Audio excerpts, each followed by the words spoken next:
Bienvenidos a La Izquierda Diario TV, el programa que conducimos semanalmente con Nicolás del Caño y quien les habla, Cristian Castillo. Hola Nicolás, ¿qué tal? ¿Qué tal, Cristian? ¿Cómo estás? Qué semana que tuvimos, ¿eh? Sí, una semana que podríamos estar todavía debatiendo las consecuencias de lo que fue la entrega a los fondos buitres, lo que sucedió en el Senado, donde el Frente para la Victoria con su mayoría garantizó esta entrega y de repente, bueno, el encarcelamiento de Jaime, lo que sucedió con Lázaro Báez, realmente el crecimiento exponencial de su patrimonio ligado a la obra pública, ¿no? El capitalismo de amigos del kirchnerismo. Bueno, y el salto que ha significado la escalada en sus declaraciones de Fariña, ¿no? Usadas por el fiscal Marijuán para imputar a Cristina Fernández, que más allá de la verdad o no de los dichos de un personaje tan dudoso como Fariña, sin duda son un hecho nuevo en este proceso. Y el cimbronazo que nos esperaba, lo que sucedió con el conocimiento de la investigación de Panama Papers, donde está implicado el propio presidente Mauricio Macri y muchos funcionarios de Cambiemos están implicados. Bueno, esto ha sido a nivel internacional, también primeros ministros como Putin, empresarios de todo el mundo. Y bueno, no hay norteamericanos, viste qué casualidad, ¿no? Casi no hay estadounidenses relevantes. ¿Será porque tienen paraísos fiscales ellos dentro de Estados Unidos, ¿no? Bueno, todo el tema de los paraísos fiscales que vamos a estar tocando en el programa de hoy, pero bueno, realmente uno puede decir, lo que ha sucedido durante el kirchnerismo, uno ve y toda esa bronca que se ha generado con el enriquecimiento no solo de Lázaro Báez, sino de muchos amigos del kirchnerismo, y al mismo tiempo el gobierno diciendo nosotros venimos con la transparencia, y de repente aparecen funcionarios y hasta el propio presidente con empresas offshore que no han sido declaradas, ¿no? Siendo funcionarios públicos. Sí, casi que para ser funcionario del PRO hay que tener una empresa offshore, ¿no? Están todos entongados, entre ellos Néstor Grindetti, que fue ministro de Hacienda de Macri en el gobierno de la Ciudad de Buenos Aires y tenía la empresa y cuentas en Suiza mientras estaba cumpliendo esta función, y mientras tenía la función pública a la vez, él declara ser administrador de las propias empresas de Macri, ¿no? Así que lo de Grindetti no es un intendente cualquiera, es un hecho central de lo que ha saltado. Lo que daba un poco de escozor, ¿no? Es que así como los kirchneristas cuando se pasaba el video de La Financiera contando plata de Martín Báez, decían es solo gente contando plata, claro. Ahora los macristas parece que dicen es solo gente con empresa offshore, ¿no? Como si eso lo hiciese cualquier persona. Claro, digo, y esto es lo que vamos a estar debatiendo hoy, pero digo, se dice, bueno, no, pero esto es legal, ¿no? Bueno, es una de las formas que tienen los capitalistas, no solo en Argentina, sino en el mundo, para poder eludir, para poder evadir. Bueno, está ligado también al negocio del narcotráfico, el negocio de la venta de armas, etcétera. Bueno, me parece que es un tema que era inesperado para el gobierno y también se coló en el Congreso, ¿no? Sí, nuestra compañera Miriam Bregman fue una de las protagonistas de la sesión del último miércoles, haciendo una moción especial para cambiar el temario de debate, así que vamos a ver a Miriam. Proponemos modificar el temario de esta sesión. No se puede ocultar el sol con las manos. Los diarios del mundo hablan de cómo el presidente de la Nación Argentina está involucrado en las sociedades offshore, un mecanismo para evadir, para ocultar capitales, y esa noticia no se puede tapar, esa noticia tiene en vilo a la sociedad argentina, y pedimos que se solicite que el presidente de la Nación, Mauricio Macri, se haga presente en esta Cámara de Diputados para dar las explicaciones del caso, en una sesión pública donde todo el pueblo argentino pueda acceder a esas explicaciones. La Argentina está viviendo un brutal ajuste dispuesto por el gobierno de Cambiemos. Asimismo, otra de las medidas de ataque brutal que está sufriendo el pueblo trabajador son los tarifazos dispuestos. Por eso también solicitamos que en vez de esta vergonzosa reunión para discutir los decretos con los cuales gobernó Mauricio Macri mientras cerró el Congreso durante todo el verano, se discuta el tarifazo, se discuta a dónde fueron a parar todos estos años los subsidios, y nos negamos a que las consecuencias las pague el pueblo trabajador. 89 votos tuvo la moción de orden de Miriam Bregman, sin embargo no fue aprobado. ¿Por qué, Nico? Bueno, como vimos, Miriam, nuestra compañera, pateó el tablero en el Congreso para discutir los problemas que tiene la clase trabajadora y esta situación que involucra al presidente, y desde Cambiemos, el Frente Renovador, votaron en contra, ¿no?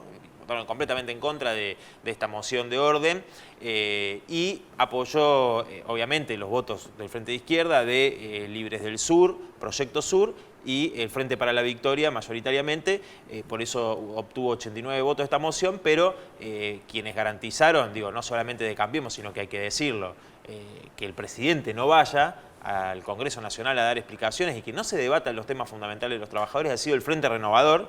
Y Bocio. Y Bocio, que se abstuvo, el bloque justicialista de Bocio se abstuvo en esta votación, lo cual desmiente un poco lo que se vio cuando fueron las centrales sindicales, ¿no?, al Congreso Nacional. Ellos habían dicho, todos los bloques, menos Cambiemos, que iban a propiciar una sesión especial para discutir el tema que hoy afecta a miles de trabajadores, que son los despidos, y bueno, se vio claramente cómo simplemente es un discurso que no están dispuestos a llevarlo adelante. Igual Macri, bueno, fue a la oficina anticorrupción, ¿no? Con Laura Alonso, seguro que va a investigar hasta el final, ¿no? Bueno, Carrió, creo que las explicaciones de Carrió te dejaron conforme, Cristian, ¿no? No, las de Franco Macri. Bueno. Le creemos, ¿no? Le creemos. Nunca han estado en ninguna corruptela, ninguna estafa. No nos estatizaron la deuda con cientos de maniobras ilegales, no hicieron empresas offshore antes, nada. Creámosle a esta gente que seguramente dice todo con completa honestidad, ¿no? No, bueno, esto realmente es grave, el hecho de que Macri no vaya al Congreso. Inclusive en la conferencia de prensa hubo preguntas. ¿No hubo? No hubo preguntas. Mira, otra cosa que le han copiado a Cristina Fernández, ¿no? La criticaban tanto, con razón, de que no hacía conferencia de prensa, que no permitía las preguntas de los periodistas, y Macri, ante este tema tan sensible, este tema que está en toda la prensa internacional, sin embargo, se negó a contestar preguntas. Sí, nosotros creo que la instancia que nosotros planteamos del Frente de Izquierda, esa interpelación de los diputados en una sesión pública, es decir, transmitida, donde todo el pueblo pueda acceder y escuchar lo que dijera el presidente Macri, y realmente nosotros queríamos que era una forma de que el pueblo pueda tener acceso a la información, como dicen ahora que van a plantear esta ley. Es importante porque se ve quién es quién, ¿no? El Frente Renovador decía para la tribuna que había que hacer una conferencia de prensa en vivo para toda la población, sin embargo, a la hora de votar, como vos señalabas, preservó al presidente Macri. Bueno, de este tema, nuestra producción estuvo entrevistando a Mariel Fitzpatrick, una de las 3 periodistas argentinas que forma parte del Consorcio Internacional de Periodistas, que tuvo acceso a los 11,5 millones de documentos del estudio Mossack Fonseca de Panamá, de quien vamos a pasar parte de la entrevista, y vamos a estar conversando con el periodista Werner Pertot, que ha también tocado el tema. Bueno, Cristian, y uno de los temas, lo decía Miriam recién cuando veíamos su intervención en el Congreso, el tema del ajuste que está sufriendo el pueblo trabajador, los tarifazos, los despidos, la inflación, y hoy vamos a estar charlando, vamos a estar conversando con Luciana Rosende, periodista, que vamos a estar comentando este tema no solamente del ajuste que está sufriendo el pueblo trabajador, sino también la resistencia. Bueno, vamos con el programa. El escándalo internacional desatado por la investigación que destapó operaciones de evasión y lavado de dinero llamado Panama Papers tuvo su correlato en la Argentina. El involucramiento del mismo presidente y su familia, como de referentes y funcionarios de su gobierno, va en aumento, llegando hasta la imputación del propio Mauricio Macri. El secretario de Derechos Humanos, el ministro de Cultura de la ciudad, el intendente de Lanús, el titular de los servicios de inteligencia y el empresario amigo del presidente son algunos de los que aparecen como responsables de empresas offshore. Como contrapartida, el macrismo aceleró su cruzada contra empresarios y políticos de la gestión kirchnerista, involucrados en casos de corrupción que llegan hasta la propia Cristina Fernández de Kirchner.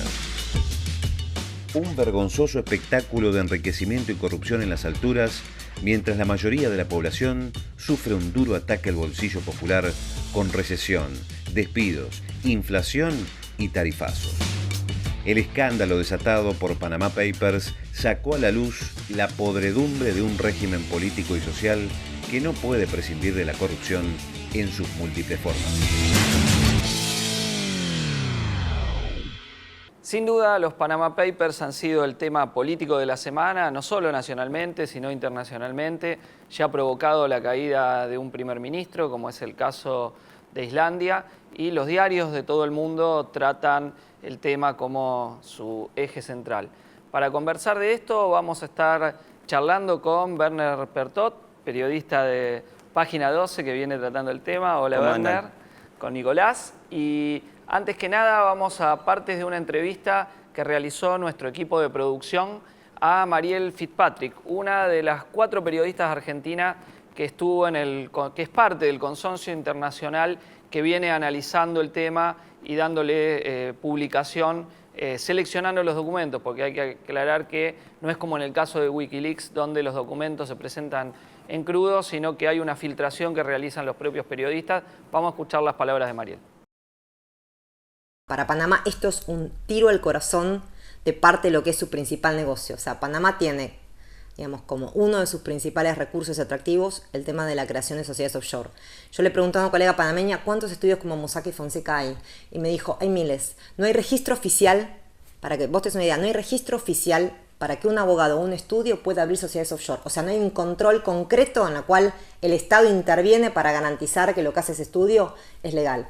Esta es una primera etapa de los hallazgos que tuvimos hasta ahora, porque los documentos son 11,5 millones de documentos de un estudio panameño, un único estudio panameño que es Mossack y Fonseca.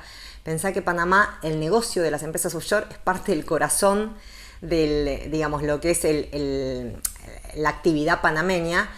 Y nosotros, como la fecha de publicación la definía el periódico alemán Süddeutsche Zeitung, que recibió las filtraciones, en algún momento dado dijo, bueno, vamos a salir, y decidimos salir con estos nombres. La investigación sigue.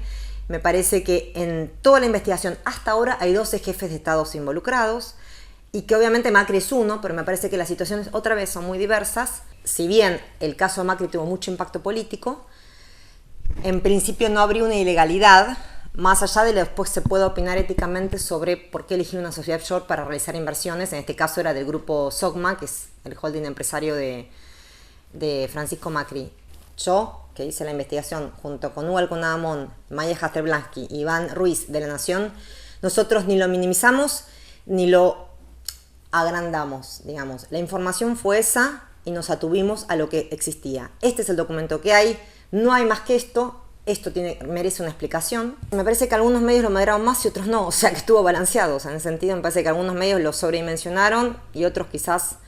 No, me parece que fue parte de...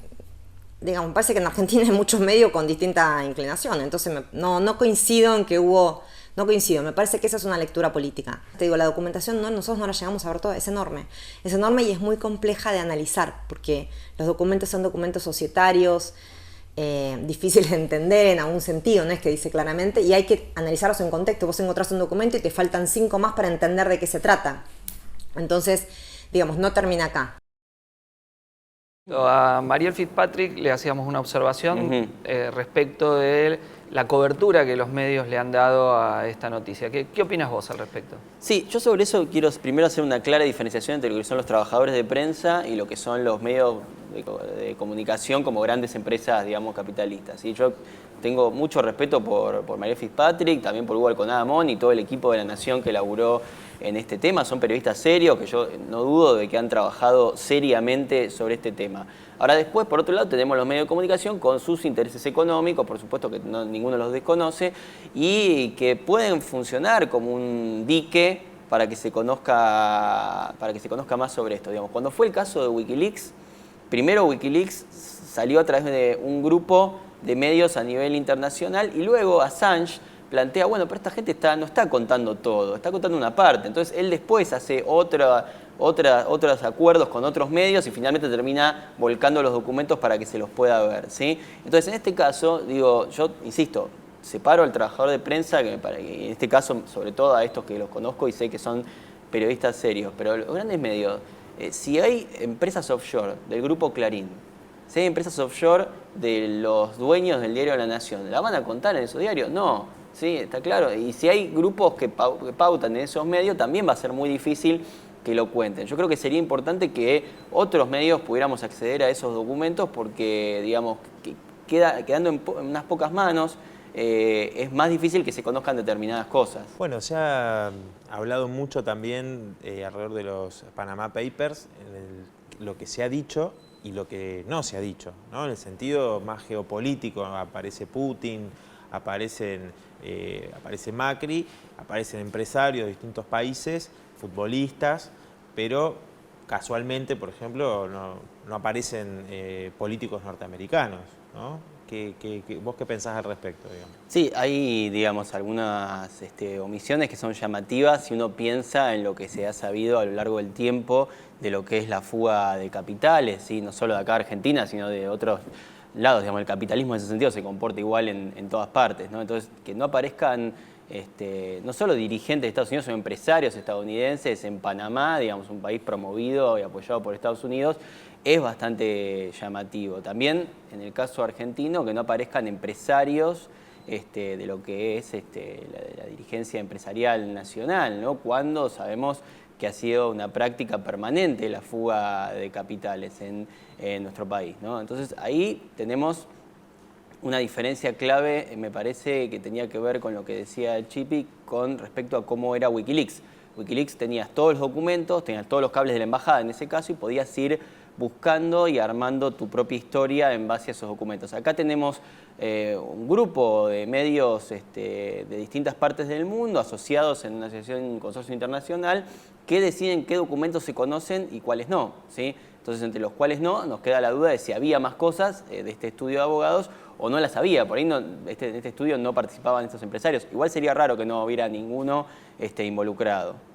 No, hay medios de la izquierda norteamericana dicen que pretenden explicar esto diciendo que en realidad los grandes grupos empresarios norteamericanos y sus políticos tienen los paraísos fiscales dentro de Estados Unidos, ¿no? Nevada, Wyoming, Delaware, donde hay, por ejemplo, en Delaware 945.000 empresas offshore, que es casi una por habitante del estado. Claro. Y que hay como una suerte de enfrentamiento entre Gran Bretaña y Estados Unidos que quieren llevar como el dinero para sus propios paraísos fiscales.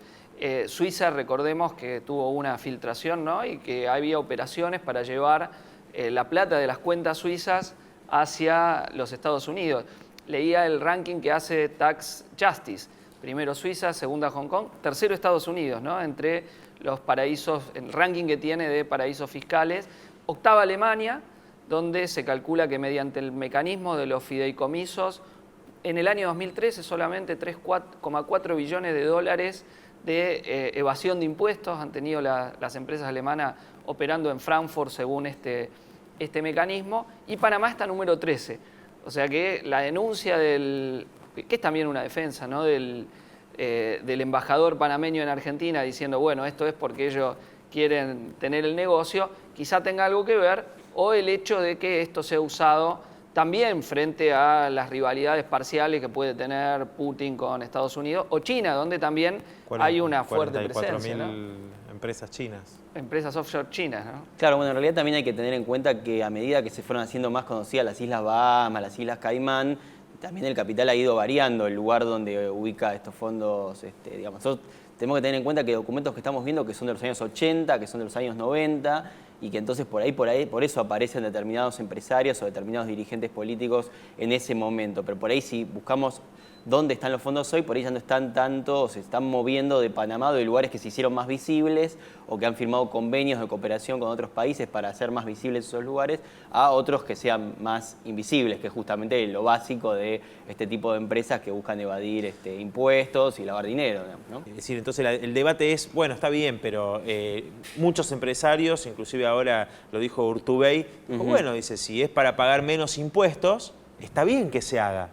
Porque uno cuida su capital. Bueno, eso es lo que se está diciendo. Digo, esto es el funcionamiento no solamente a nivel de la Argentina, sino esto que estaba mencionando Cristian recién en el propio Estados Unidos, ¿no? Donde existen paraísos fiscales. Digamos, o sea, el paraíso fiscal se crea justamente para eso, ¿no? Para evadir, para eludir impuestos y para todo tipo de negocios ilegales ligados inclusive al contrabando, ¿no? Sí, y yo te diría, digamos, yo en Página 12 lo que hago más que nada es cubrir al macrismo, digamos, hace ya 11 años que sigo a Macri, entonces ya tengo bastante relación con los macristas y ellos lo tienen muy naturalizado esto. Es decir, en el comienzo de este escándalo internacional, en general te decían, pero si esto no es ilegal. Esto mismo que dice Urtubey, digo, que tiene cierta afinidad, yo digo, incluso no solo ideológica, sino también de edad y de determinado grupo social con los macristas, digamos, ¿no? Es una cuestión, yo digo, pero si es natural esto, ¿no? ¿Qué tiene de raro, ¿no? Incluso hasta algunos funcionarios me gastaban un poco, decían, bueno, pero vos no conocés cómo es el mundo este. El mundo este es un mundo para hacer negocios, donde se busca justamente maximizar los beneficios, digamos, ¿no? Este discurso aparece en los funcionarios, e incluso, por ejemplo, yo les preguntaba qué pasa con esta empresa que no tiene, bueno, las dos empresas en las que figura Macri, que no tienen empleados. Digo, ¿cómo no tienen cuentas bancarias si tienen que pagar a los empleados? Me decían, no, estas empresas nunca tienen empleados. Vos no entendés cómo son estas empresas, me decían, ¿no? Como diciéndome, estás totalmente afuera, estás afuera de este mundo, digamos, ¿no? Pero sin embargo, son empresas que existen y que algún fin tienen, porque es raro la defensa de creamos un montón de empresas que en realidad nunca las usamos para nada. Y además todos dicen lo mismo. Sí. Ninguno las usó, todos las crearon, vaya a saber por qué, ¿no? No, Macri dio la explicación, dijo, no, bueno, era una empresa que se había creado para hacer un negocio en Brasil. O sea, que había hecho esta empresa offshore, ¿no? Para después hacer una inversión que al final no se dio, dice, pero este tipo de justificaciones es la que escuchamos, la única que se escuchó de parte de Macri. Bueno, ahora después dijo el tema del fideicomiso ciego, ¿no? Claro, bueno, que es algo que ya venía planteando desde la campaña. Desde la campaña, sí. Ahora, yo digo, vos vas a invertir en Brasil. Digo, fíjate cómo lo tiene naturalizado. Vas a invertir en Brasil. Entonces, contactás un estudio de contadores en Uruguay para que a su vez se ponga en contacto con un estudio de abogados en Panamá, que es Mossack Fonseca, para que a su vez cree una empresa en las Islas Bahamas para invertir en Brasil. Y sos argentino. ¿Para qué esa triangulación Uruguay, Panamá, Islas Bahamas, Brasil? ¿Por qué no directamente abrir una empresa en Brasil? Eso es lo que no se termina de entender entre las muchas cosas que no están acreditadas y que no se entienden de las explicaciones que está dando el macrismo. Bueno, pero yo leía un cálculo de que aproximadamente 7,8 billones de dólares pierden en cobro impositivo a las grandes fortunas, que son las que hacen las empresas offshore, los países de la periferia por esta práctica que ellos consideran tan natural y habitual. 7,8 billones de dólares a nivel internacional. Ahora, tomando en cuenta la trayectoria del macrismo, ¿no? Uno ve una familia que se enriqueció en la dictadura militar, pasó de 7 a 47 empresas, que fue parte de los que estatizaron la deuda privada, ¿no? 200 millones de dólares aproximadamente de las empresas de Grupo Socma, en operaciones que fueron declaradas ilegales por el juez Ballestero en el fallo de la causa que inició Alejandro Olmos, que detecta 477 operaciones ilegales, si no me equivoco el número, pero por ahí anduvo, en la estatización de la deuda, o sea, acciones ilegales. Uno recuerda Macri, presidente de Sebel, haciendo empresas offshore en Uruguay, Oftalsen, y en una causa por contrabando y por evasión impositiva. Uno ve la trayectoria del grupo, Manliva, antes Patria Contratista, estafa con el correo, acomodarse después con los gobiernos de los Kirchner, que le perdonaron el canon que no le había pagado previamente al Estado. No extraña esto de Macri, ¿no? Es que en realidad estos documentos que están apareciendo tienen más que ver con la historia del grupo Macri como empresario que con su carrera política. Más allá de que aparecen algunas cuestiones como las empresas que abre el hermano de Macri, Gianfranco Macri, casualmente cuando él asume como jefe de gobierno, empresas abiertas en Panamá y en otros paraísos fiscales. Pero tiene más que ver con cuál es la historia de los grupos empresarios de este país. El grupo Macri está, digamos, como en el centro de la escena porque ahora Macri es presidente, pero si fuéramos a ver lo que pasó con los otros grupos que estatizaron la deuda en la dictadura y hicieron negocios con el Estado durante todos los años de la democracia, nos vamos a encontrar con un patrón similar. En general, lo que se ve es que hay una curva de endeudamiento de la Argentina que es acompañada con una curva de la fuga de capitales similar, digamos, ¿no?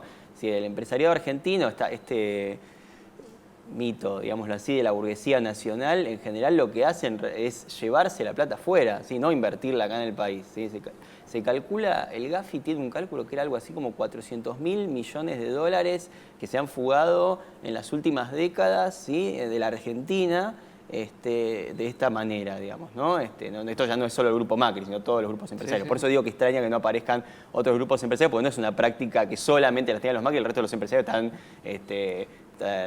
digamos, pagan todos los impuestos que tienen que pagar. Entonces ahí tenés un comportamiento que creo que es desnuda este caso de Mossack Fonseca, que es generalizado, digamos, ¿no? Y que se pueden encontrar muchos más casos de esto. Ahora tenemos en esta lista que se ha conocido, que bueno, es lo que se ha conocido hasta ahora, hay muchos funcionarios, ¿no?, del gobierno. Creo que el caso, si se quiere, por lo que dicen de algunos medios más comprometidos, sería Grindetti, ¿no?, que es el intendente de Lanús, quien fue ministro de Hacienda en la ciudad de Buenos Aires, ¿no?, que tenía empresas offshore y no las declaró, a pesar de ser funcionario público. Bueno, y después hay sectores ligados al macrismo y empresarios que están vinculados, ¿no? Sí, hay distintos casos. El de Grindetti por ahí pues, se lo puede considerar más comprometido porque además de las empresas offshore, le encontraron una cuenta en Suiza que no declaró. Entonces, él dice que esa cuenta no la abrió él, pero ya es llamativo de por sí porque esa, digamos, la argumentación ¿cuál es hasta ahora? Que como no hubo movimiento de capitales de esas empresas, entonces no tenían obligación de declarar en las declaraciones juradas. Ese es el argumento generalizado que dan todos los funcionarios que van apareciendo. En el caso de una apertura de una cuenta en Suiza, ya es más dudoso que se abra una cuenta en Suiza para dejarla en cero, digamos, ¿no? Entonces, por eso Grindetti por ahí está un poco más complicado, o se lo quiere posicionar más complicado también. Digo, alguna movida en estos días de una de las aliadas de Macri, que es Elisa Carrió, de atacarlo a Grindetti y decir que Macri era inocente. También me parece que hay un mecanismo de chivo expiatorio ahí, ¿no?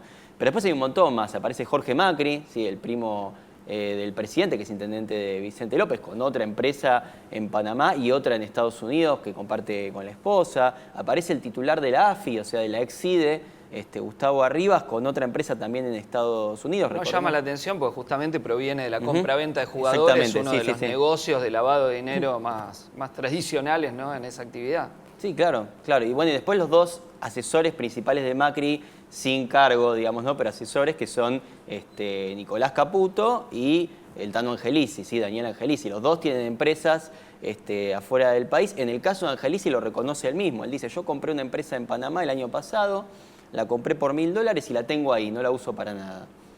Lo cual es llamativo, porque ese argumento, como decíamos, se repite. En todos los casos hay gente que abre empresas en Panamá para tenerlas ahí y que no tengan ningún tipo de movimiento. Sí, qué sé yo. Hobby, coleccionar empresas en Panamá. Se me ocurren dos cuestiones centrales. Digo, primero que las imputaciones judiciales tendrían que ser tratadas en conjunto, porque uno ve a Grindetti, que mientras era ministro de Hacienda seguía administrando empresas del Grupo Macri, o sea, seguía en la actividad privada. Y entonces, ¿cómo separar a Grindetti de Macri? Claro, ¿bien? En esa operación. Viene del mismo grupo familiar. Mismo grupo, administración de empresas. La misma excusa que dan todos. Qué casualidad, ninguno la tiene activa. Y además, Nicolás Caputo, otra vez, presente. Nicolás Caputo, ahí casi a modo de chance, el día jueves, la bolsa de Buenos Aires caía un 3,5%, las acciones de la constructora de Nicolás Caputo, S.A., subía el 18,9%, ¿no? Alguna información reservada que tendrán de nuevo obra pública o negocio. Y me parece algo importante, porque esto que está pasando ahora con Macri, ¿no?, alrededor de las cuentas y las empresas offshore, no es algo separado de prácticas que ha tenido desde que asumió la presidencia. Macri no solo que ha beneficiado a empresarios amigos como Nicolás Caputo con medidas como la suba de tarifas en el gas y la luz, en las cuales él está dentro, sino que lo hizo también con Lewis, el millonario empresario británico en el cual estuvo en su estancia, es propietario de Edenor y también lo benefició con favores del poder. Sí, yo ahí lo que veo es que el macrismo está tratando de reaccionar de una forma similar a lo que hizo cuando fue la crisis por las escuchas ilegales, por las causas de las escuchas ilegales. Primero intentó minimizar el tema. Después planteó algún mecanismo de autoabsolverse, ¿no? En este caso, le mando todos los documentos a la Secretaría de Lucha contra la Corrupción, que conduce Laura Alonso, que ya dijo que soy inocente, para que ella corrobore que yo soy inocente. Y a Lilita Carrió. Y a Lilita Carrió. Lilita Carrió, que no tiene ningún cargo, pero se lo mandó a Carrió. Ahora, la idea es ir a la justicia civil para que corrobore que él dice la verdad. Una cosa que algunos abogados consideran que es bastante extraña, digamos, que el juez pueda corroborar que Macri está diciendo la verdad si no está presentando ninguna documentación que así lo diga. Y lo que interviene en esa estrategia y le complica esa estrategia es el surgimiento de una causa penal, que es la que inició un diputado del Frente para la Victoria, pero también por vía de la Procelac, el abogado Eduardo Barcesat. Y ahí hay algo interesante, porque el diputado del Frente para la Victoria, que es Darío Martínez, lo imputa solamente a Macri. Vos decías, habría que unificar a todos en una sola causa. En cambio, Barcesat, en su denuncia, dice que habría que investigar a Macri y a todos los otros que aparezcan involucrados en este escándalo de los papeles de Panamá. ¿Sí? Entonces ahí ya tendrías un cuadro bastante más complejo y de más imputados. Hasta ahora el único que está imputado es Mauricio Macri en esta causa por presunta omisión maliciosa en su declaración jurada. Todavía tampoco llegaron a ver, porque digamos, la causa acaba de empezar, si es que hay otros crímenes que habría que sumar a esa carátula, como lavado de dinero, evasión impositiva, ¿sí? Y abrir las cuentas del grupo Macri. O sea, el secreto comercial y bancario de todo el grupo tendría que ser abierto.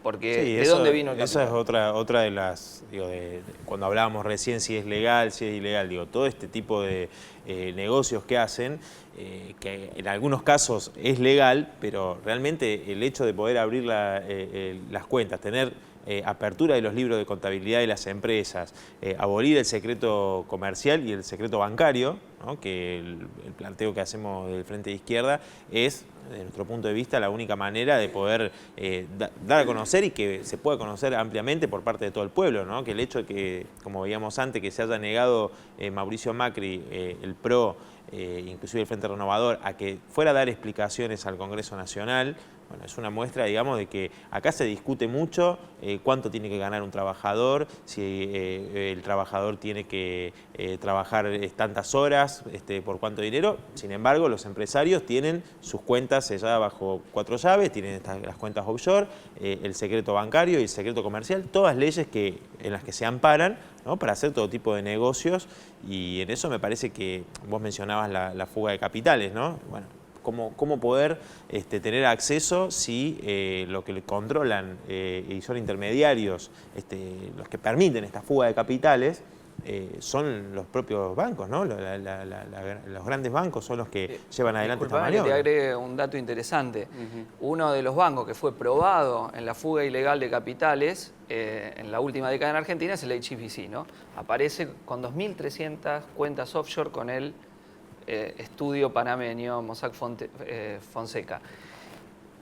La abogada que defendió al HSBC en la causa de lavado de dinero fue nombrada por Macri al frente de la Unidad de Investigación Financiera, ¿no? Sí, eso es algo que en Página 12 varios periodistas de economía vienen denunciando. Me parece que el resumen de lo que decís, Nico, es una remera que apareció en estos días que dice Mossack Fonseca, pagar impuestos es para los pobres, ¿sí? Es esa idea, digamos, ¿no? Entonces, sí, al trabajador, bueno, vamos a discutir, el que tiene suerte de ganar un poco más, si le vamos a cambiar o no el impuesto a las ganancias, el resto van a tener que pagar todos los impuestos y las subas de tarifas, y los grandes capitales, por supuesto, que se la van a llevar toda a otro lado. Y en ese sentido, me parece que hay bastante resistencia con respecto a cuánto tiene que avanzar esta investigación. Que avance sobre los políticos, bueno, son los que siempre están expuestos, pero que avance sobre los empresarios ya es más complicado, porque ahí cae un montón, me parece. Pasa que acá al estar la mezcla entre político y empresario... Claro, acá ¿no? quedó justamente cruzado, sí. Bueno, muchísimas gracias, Werner.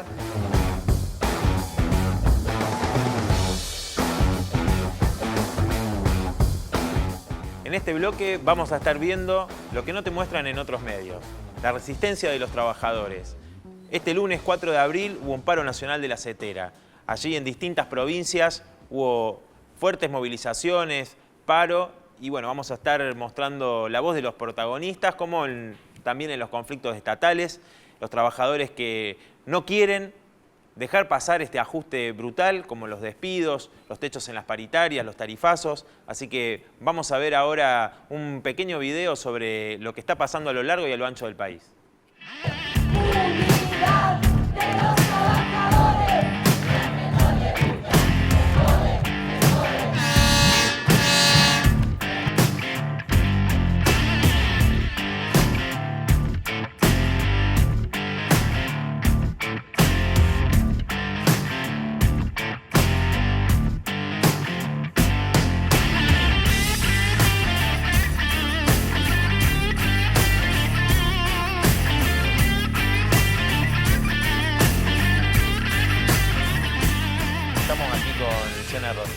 ¿Cómo estás, Luciana? Hola, ¿qué tal? ¿Cómo estás?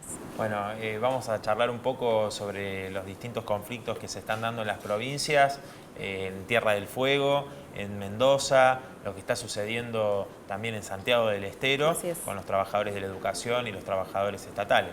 Así es, sí, vamos a estar conversando sobre algo que no se está viendo mucho en los medios, que tiene que ver con el conflicto, en este caso docente, que es una de las ramas más fuertes y con más resistencia también, y bueno, y el conflicto en general de la situación de los estatales. Contanos un poco, bueno, en Mendoza hay un conflicto específico, no solamente por el tema de los salarios, el aumento salarial en la paritaria docente, sino que además hay una fuerte disputa a partir del intento del gobierno de implementar el ítem aula, ¿no? Así es una particularidad que se da solo en Mendoza, en el gobierno de Alfredo Cornejo, que es un radical que integra el Frente Cambiemos, o sea, un gobierno del PRO. Acá la particularidad que se da en esta provincia es que en el 32% de aumento que establece el gobierno para las paritarias de este año, 10% de ese aumento es para esto que se llama el ítem aula, que generó un fuerte rechazo. ¿Por qué? Porque implica la posibilidad de recortar ese ítem en caso de licencias de más de 3 días, ya sea por enfermedad, por violencia de género, por maternidad, por distintas razones, y por ausencia, por adherir a medidas de fuerza, a paros concretamente. Entonces, esto es tomado como un ítem extorsivo, digamos, por esta posibilidad de descontarlo, que además, sobre un porcentaje del 32, sacar un 10% se convierte en una porción importante del sueldo. Y esto teniendo en cuenta además que el ítem aula justamente es para un sector de los trabajadores que están frente al trabajo con los chicos en el aula, no para docentes que ejercen en otras funciones de la escuela. Si tuviste una gripe... Sí, si te dura más de 3 días y no tenés el alta, ya estás sometido a que te descuenten. De hecho, ya sucedió, porque en la liquidación del mes de marzo, más de 10.000 docentes ya vieron reducido su salario por esta quita del ítem aula, que en términos reales significaron quitas de hasta 1.300 pesos a nivel primario y 2.600 a nivel secundario, sí. O sea que son montos muy altos de descuento.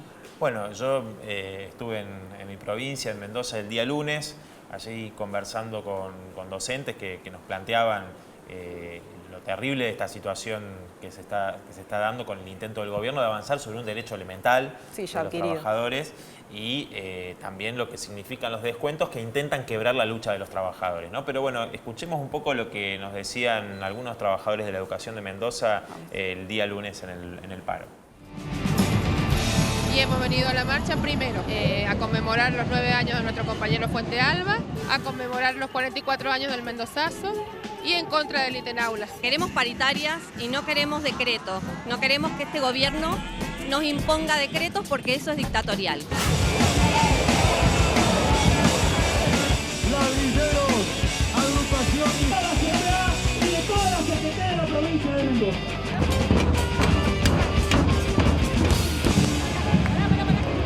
Mendoza fue una de las que favoreció con el voto al actual gobierno y hoy estamos viendo que las caretas se caen. Está demostrando lo que es la derecha y lo que está manejando el país, desde el nivel nacional hacia la provincia y la bajada de línea que hace.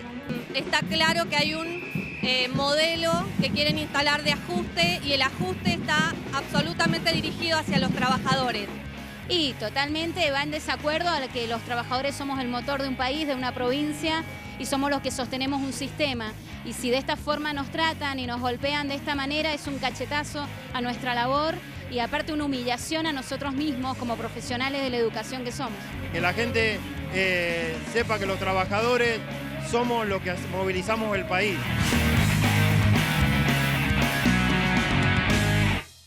Bueno, hay que decir que el paro del día lunes confluyeron los docentes con ATE, con todos los trabajadores estatales. Ahora 26 gremios pararon el día 4 de abril, el aniversario del Mendozazo, y una fuerte disputa que ahora suma ya a los trabajadores estatales contra el radical Cornejo, digo, que gobierna con Cambiemos. En Mendoza la Alianza Cambia Mendoza está integrada por Libres del Sur, está integrada por el Partido Demócrata, por el PRO, por el Frente Renovador. De hecho, bueno, se abrió una crisis en la legislatura cuando se votó y se termina aprobando el decreto del gobernador, porque sus aliados del PD y del Frente Renovador se abstuvieron. No así Libres del Sur, que votó a favor de este ítem aula en el Senado de la provincia. Y en este sentido queríamos destacar también, ¿no? En Mendoza gobierna Cambiemos, pero en una provincia de otro signo político, del Frente para la Victoria, como donde está la gobernadora Bertone, se ve un ajuste tan brutal como el que se ve en otras provincias, ¿no? Sí, así es. En Tierra del Fuego, bajo la gobernación de Rosana Bertone, también se da una confluencia del reclamo entre distintos trabajadores estatales, no solo docentes. Acá el conflicto surgió en enero cuando se aprueba un plan de ajuste y de reforma del sistema previsional que en el caso puntualmente de los docentes los afecta significativamente porque tenían un sistema en el cual podían jubilarse a partir de los 25 años de trabajo, que eso se extendería ahora hasta los 30 años y lo que ellos ven es un progresivo aumento de esa edad jubilatoria a los 60 años y obviamente se están resistiendo a eso. Así como en Mendoza ya hubo 4 paros y fuertes movilizaciones y pese a que el ministro de Educación, Esteban Bullrich, dijo que en Mendoza el conflicto ya estaba cerrado, no así en Tierra del Fuego y Santa Cruz. Bueno, en Tierra del Fuego la resistencia es grande y se materializa, entre otras cosas, en un acampe frente a la gobernación que en algunas ocasiones no permitía el ingreso de la gobernadora a su despacho, a sus oficinas. Así que es un conflicto abierto y bastante resistido. Bueno, allí estuvo nuestro compañero del Frente de Izquierda, Raúl Godoy, diputado en Neuquén, el primer diputado obrero de la Patagonia. Nuestro compañero estuvo allí reunido con los distintos sindicatos, estuvo dando la solidaridad, llevando un aporte de la banca del Frente de Izquierda de Neuquén, del PTS y del Frente de Izquierda, 25.000 pesos hizo un aporte porque, recordemos, ¿no?, esta lucha que lleva semanas, ¿no?, y donde la dureza del gobierno hace que los trabajadores también deban endurecer sus medidas y para eso, bueno, el fondo de lucha que necesitan los trabajadores es fundamental.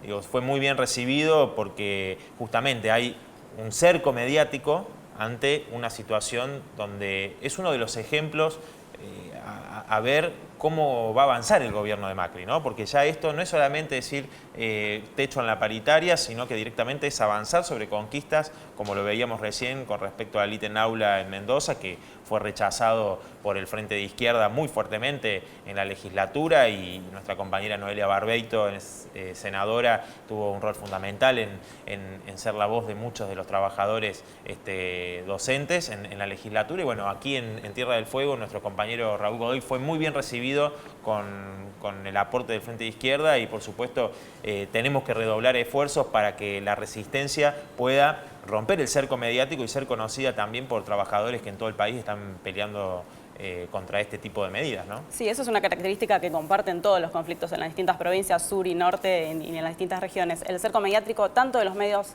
provinciales como de los medios nacionales. En Santiago del Estero, que después vamos a charlar más en profundidad, es una de las cosas que señalaban, que los medios locales tampoco están cubriendo esas movilizaciones pese a que son importantes y masivas. Así que es una dificultad que enfrentan todos los conflictos. Con respecto a lo de Santiago del Estero también, ¿no? Tuvimos allí un foco de conflicto importante. Un paro el día lunes, pero Viene el paro desde el 1 de marzo, o sea, el ciclo lectivo en la provincia comenzó muy complicado, en algunos lugares no comenzaron las clases, es más intenso el acatamiento en el interior de la provincia que en la capital, pero de todos modos también se siente allí, y ahí hay que tener en cuenta que se parte de un salario básico bajísimo, el más bajo de toda la provincia, con la particularidad de que una gran porción del salario está en negro o está no forma parte del básico blanqueado, digamos. Que con los aumentos sería 2.900 pesos. Así es, con el 35% de aumento que impuso el gobierno, así todo, el básico blanco queda en 2.900 pesos, lo cual es ridículo. Y esto en un marco, en un contexto de aumentos generalizados y de los servicios, entre otras cosas.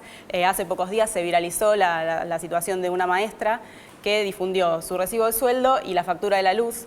Esta mujer tiene un sueldo de 6.500 pesos, paga un crédito de 3.000 y le llegó 3.100 en la factura de la luz. Su sueldo se desintegró por completo. Claro, no tiene una empresa offshore. No la tiene, se ve que no. Bueno, una situación que viven muchos trabajadores día a día y no se conoce, ¿no? La situación no se conoce. En el caso de Santiago del Estero, lo único que trascendió por la gravedad que tuvo fue la represión que hubo en una de las movilizaciones, el 4 de marzo, que fue una de las más fuertes, donde ahí sí, por los heridos y por dos docentes detenidos, bueno, eso llegó a las pantallas y a los diarios. La propia Gendarmería y la Policía de la provincia fueron a incautar los micros en esa movilización. También, y pasaban lista, esto denunciaban algunos docentes, a ver quiénes habían adherido al paro y quiénes estaban en las aulas. Algo que también se denunció, digamos, hay varias coincidencias entre los distintos conflictos. En Tierra del Fuego, uno de los sindicatos adheridos a las medidas de fuerza estaba denunciando que el Ministerio de Educación pedía listas de trabajadores que paraban y trabajadores que no paraban. Bueno, aquí estuvo nuestra compañera Laura Vilches, diputada por el PTS y el Frente de Izquierda de la provincia de Córdoba, legisladora allí en Córdoba, que había tenido una importante repercusión, una intervención que ella hizo en la legislatura solidarizándose con los docentes de Santiago del Estero, que les había llamado la atención que una diputada de otra provincia se solidarizara. Así que bueno, allí estuvo Laura Vilches y estuvo participando en la movilización. Veamos las imágenes allí de la movilización. Un docente santiagueño vive precarizado. Creo que ustedes saben que tenemos el sueldo más bajo del país. Ya casi más de 30 días del paro y con movilizaciones continuas en los distintos departamentos de Santiago del Estero. Con antorchas, bocinazos. Se tapa mucho, no sale nada de todo lo que ha pasado. Una lógica tripartita entre medios, policía, fuerza policial y gobierno. Mucha persecución, muchas amenazas, publicaciones de compañeros que han sido expuestos con sus recibos de sueldo. Ustedes ven, estamos rodeados de policía. Nos paran en las rutas, hacen controles, bajan a los compañeros de los colectivos. Cuando más represión, digamos, psicológica nos hacen, cuando más presiones, más docentes se suman. No solamente estamos de paro para decir que reclamamos un salario digno, sino para enseñarles a ellos que hagan valer sus derechos y puedan aprender a que cuando ellos tengan que actuar puedan ser respetados. Estoy en esta lucha y voy a seguir hasta donde no dé más. Acompañamos la lucha de Santiago como estamos acompañando en todo el país la de los docentes mendocinos. Con mi compañera Nicolás del Caño allá, la de los docentes de Tierra del Fuego, la de los docentes de Jujuy, la de todos los docentes que siguen peleando para perforar el techo miserable salarial que nos imponen los gobiernos. ¡Para los compañeros! ¡El que no hace paro es esclavo del gobierno!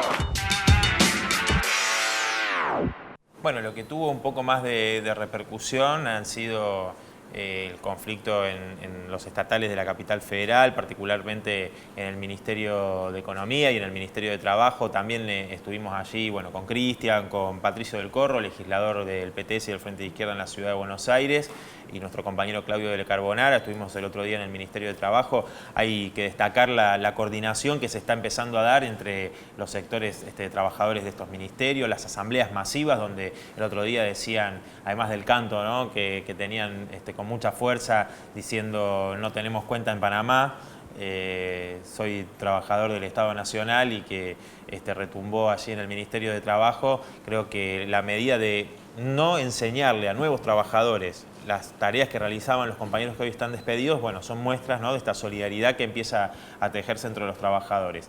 También esto, Luciana, ha sido muy importante para ver hacia dónde va la política del macrismo. Es el decreto de Vidal, el intento de avanzar con leyes que van en contra de los trabajadores estatales, ¿no? Sí, pareciera como que se construye un andamiaje legal a través de decretos y leyes o proyectos de leyes, porque todavía no son leyes sancionadas, que va en ese sentido de quitar conquistas laborales, digamos, ya adquiridas, poner techos, bueno, continuar con la política de techos a las paritarias, impedir las movilizaciones. Esto concretamente se sintió fuerte en estos días. Si bien era un decreto firmado el 28 de marzo, salió publicado en el Boletín Oficial el 6 de abril, hace poquitos días, que es el decreto 230, que faculta al Ejecutivo Provincial, a ministerios e incluso a secretarios, para disponer ceses de trabajadores, suspensiones preventivas, incluso tomar trabajadores en reemplazo de otros que presuntamente no están allí por medidas de fuerza, así es como se puede leer el decreto. Así que eso despertó mucha preocupación y se ve en este marco de otros proyectos de ley que siempre bajo la idea de declarar una emergencia o con el concepto de modernización del Estado, hacen peligrar como una mayor presencia de privados en el Estado, porque abre la puerta a contrataciones con menos control, incluso también al contrato de trabajadores con otras modalidades, como los trabajadores autónomos, que serían más precarios incluso que los contratados. Así que todas estas serían consecuencias de este paquete que se prepara y que ya tiene partes vigentes, digamos, en la provincia de Buenos Aires. Y lo que sucedió con los auxiliares, sí, ha sido tremendo. Ese, ¿no?, es otro decreto. En el caso de los auxiliares hay una situación particular con el decreto 142 que dispone descuentos hasta un 70% en función de los días de paro y no trabajados por adherir a medidas de fuerza.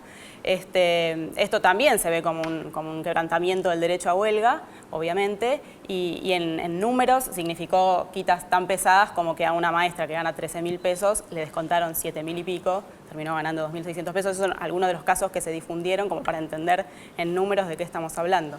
Bueno, Luciana, entonces esta situación de la provincia de Buenos Aires se va a profundizar porque los trabajadores estatales vienen realizando paros de parte de ATE. Sí, el reclamo venía desde que se puso el 15% de aumento para los primeros 6 meses del año como techo impuesto por el gobierno provincial, que ya de por sí generó un rechazo, a lo cual se le sumaron todas estas medidas. Y que si sumamos la inflación, ese 15% no ya en estos 4 meses, y contamos abril, ya desapareció. Ya desapareció ese 15%. Bueno, hay que dar una información muy importante que se conoció esta semana.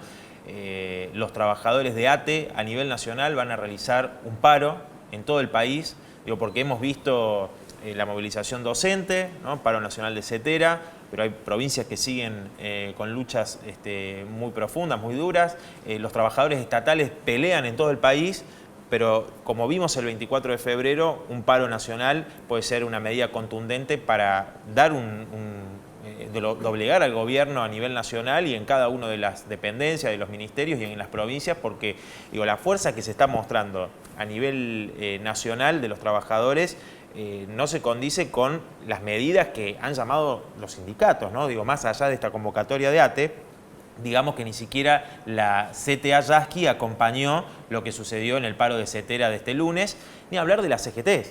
¿No? Hubo una convocatoria en el Congreso donde se juntaron las 5 centrales sindicales para pedir una legislación que, se manifieste contra esta emergencia de la situación laboral, pero es a futuro, y no es una medida concreta de lucha para el hoy, que ya es preocupante y ya es concreto. Claro, esa situación, viene siendo parte del discurso que vienen teniendo las distintas centrales sindicales ahora, ¿no? Porque, recordemos que, por ejemplo, Hugo Moyano recién ahora empieza a decir que este gobierno está tomando medidas contra los trabajadores, que hay medidas que no se han discutido, el tema del impuesto al salario, etcétera, pero no han sido ningún tipo de medida han tomado de parte de los sindicatos.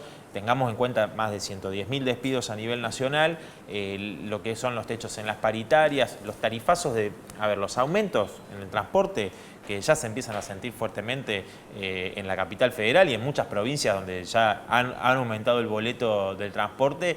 Es realmente un ajuste brutal con los despidos. Entonces, nosotros creemos del Frente de Izquierda que hay que profundizar la lucha de todos los sectores trabajadores, lograr la coordinación, y este paro del 19 de abril puede ser un punto muy importante para lograr torcer el brazo. Y tengamos en cuenta que ahora estamos viendo este contraste, ¿no?, entre lo que se da como situación. Vos contabas recién esta docente de Santiago del Estero que recibió la boleta de la luz, más de 3.000 el pesos crédito, de luz, que no tiene más salario. Bueno, contrasta, ¿no?, con los millones que cuenta Lázaro Báez, aumentando el 1.200% su patrimonio, enriqueciéndose con la obra pública, en contraste con los funcionarios de Cambiemos, que son millonarios y tienen estas empresas offshore, ¿no? Sí, deja en evidencia, la desigualdad en su máxima expresión, y obviamente en este contexto de aumentos generalizados que mencionabas, cada uno de estos descuentos que hacíamos referencia, o los techos paritarios, o la dificultad para alcanzar una mejor negociación, se sienten en lo cotidiano de estos trabajadores docentes que tienen sueldos de por sí bajos. Partimos de un piso precario. Bueno, Luciana, muchísimas gracias. Luciana es periodista también que está luchando el argentino, y le agradecemos mucho que haya estado con nosotros en el día de hoy. Y bueno, vamos ahora con Cristian Castillo a hacer el cierre. Gracias, Luciana.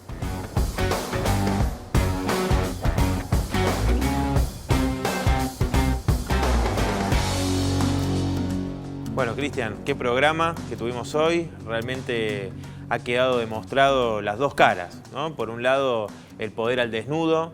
Tenemos lo de Macri con los Panama Papers y todos los funcionarios, empresarios. Por otro lado, la corrupción del kirchnerismo, con Lázaro Báez, con Jaime, ¿no? Y enriquecimiento a partir de su relación con el poder. Lázaro Báez construyó una fortuna enriqueciéndose de esa manera, ¿no? Con el dinero de todos nosotros en base a la obra pública en el sur. Y bueno, una muestra por un lado de lo que hace el poder. Y por otro lado... No creo que sea casualidad que Scioli salió a bancarlo a Macri, ¿no? Debe tener alguna offshore por ahí. Bueno, hay algunos portales que dicen que tiene una empresa offshore. Bueno, habría que comprobarlo, pero es llamativo que junto con Urtubey inclusive haya salido tan rápidamente, ¿no? a defender a Mauricio Macri y decir que le cree, ¿no? Entonces, eso... Digo, todo este escándalo del poder por un lado, y por otro lado vimos lo que significa el ajuste, lo que está significando los despidos, los techos en la paritaria, los ajustes. Veíamos la huelga de los trabajadores de la educación el 4 de abril en conmemoración del asesinato de Carlos Fuentealba y exigiendo justicia, porque también hay que decirlo, ¿no? Siempre existe la impunidad de los poderosos y en este caso Jorge Sovich, quien fuera gobernador de Neuquén, a quien se lo estaba intentando juzgar por su responsabilidad política en el asesinato de Carlos Fuentealba, bueno, está impune, ¿no? Entonces tenemos los poderosos, no solamente tienen sus offshore, no solamente tienen sus negocios con el Estado, sino que también le garantiza la justicia, la impunidad, como se ve en el caso del asesinato de Carlos Fuentealba. Entonces, me parece que hemos podido ver una situación que además cuenta con una fuerte resistencia creciente entre los trabajadores. Está la huelga de estatales del 19 de abril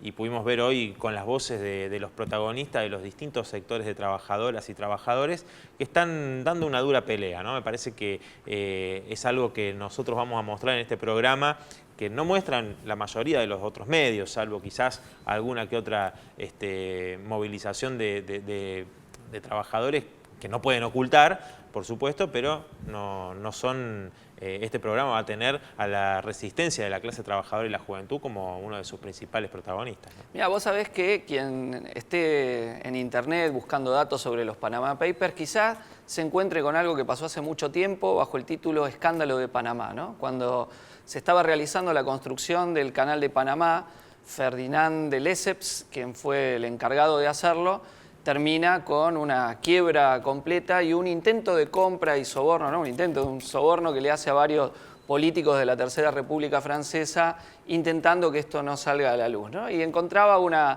carta de Federico Engels a Sorge escribiendo donde le decía, bueno, la Tercera República Francesa no va a ser envidiada por las monarquías constitucionales, porque en Inglaterra, en Alemania, en Italia, donde el escándalo de la época de la Banca de Roma había implicado también a 150 parlamentarios, en la propia Rusia encontraba también otros eventos relacionados, ¿no? Y pensaba en esa famosa definición de Marx en El Capital, cuando dice que el capital vino al mundo chorreando lodo y sangre, ¿no? Bueno, acá estamos en el lodo del capitalismo y vemos cómo la corrupción de los políticos, de los funcionarios, todo tipo de maniobras ilegales que hacen para acumular sus riquezas los capitalistas acompañan a lo que es la explotación legal, apropiarse del trabajo de los trabajadores de la clase obrera, que es la forma, el lugar del cual salen sus cuantiosas ganancias.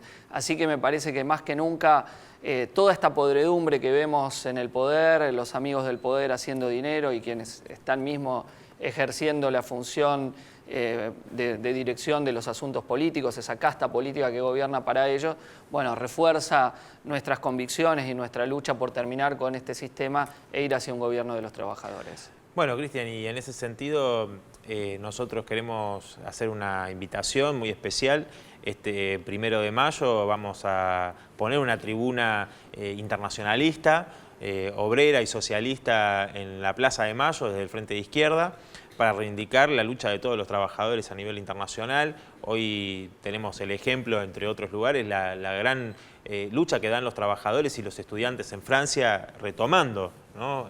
Aquella gloriosa gesta del Mayo francés, esa unidad obrera estudiantil contra la reforma laboral, que también uno puede tomar, vos recién hacías mención, ¿no? a las distintas crisis del capitalismo también, bueno, lo vimos en la crisis de las hipotecas, ¿no? Esto de cómo mentían con los créditos. Bueno, esa crisis desató también movimientos en la juventud, como se vio con Occupy Wall Street, como se vio con los indignados en España, y bueno, ahora en Francia está dándose un movimiento muy importante de los jóvenes junto a los trabajadores, y bueno, este 1 de mayo nosotros en Argentina queremos hacer un acto donde no solamente van a estar los protagonistas de la resistencia en Argentina, sino también queremos que en esa tribuna se escuche la lucha de los trabajadores y la juventud de todo el mundo. Contra el ajuste de Macri y los gobernadores, en defensa de la lucha de la clase obrera mundial, los vamos a esperar 1 en Plaza de Mayo.